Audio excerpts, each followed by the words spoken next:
বাংলাদেশ জাতীয়তাবাদী দল বিএনপির চেয়ারপারসন বেগম খালেদা জিয়া আজ ইন্তেকাল করেছেন। ইন্না লিল্লাহি ওয়া ইন্না ইলাইহি রাজিউন।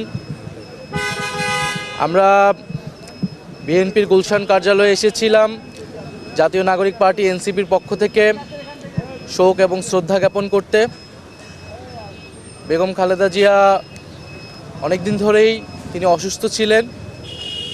আমরা চেয়েছিলাম, মহান আল্লাহর কাছে আমরা দোয়াও জানিয়েছিলাম যাতে তিনি এবারও সুস্থ হয়ে ওঠেন, কারণ বাংলাদেশ যেই সংকটকালের মধ্য দিয়ে যাচ্ছে ২৪-এর গণ অভ্যুত্থান পরবর্তী সময়ে আমাদের যেই গণতন্ত্রের অগ্রযাত্রা শুরু হয়েছে নতুন করে, এই সময় বেগম খালেদা জিয়া জাতির অভিভাবক হিসেবে ছিলেন।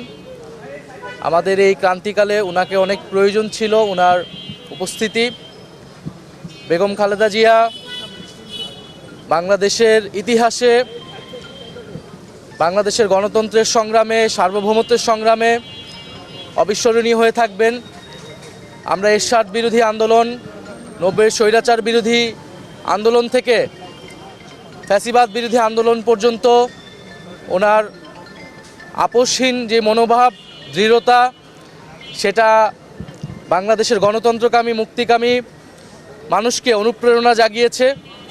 এবং আমরা বিশ্বাস করি বাংলাদেশের সার্বভৌমত্ব রক্ষার্থে, আধিপত্যবাদ মুক্ত করতে বাংলাদেশকে এবং গণতন্ত্র প্রতিষ্ঠার এই লড়াইয়ে, যেই লড়াইয়ে আমরা ২৪-এর প্রজন্ম আবারও শুরু করেছে, সেই লড়াইয়ে বেগম খালেদা জিয়া অনুপ্রেরণা হয়ে থাকবেন এই প্রজন্মের কাছে এবং ভবিষ্যৎ প্রজন্মের কাছে।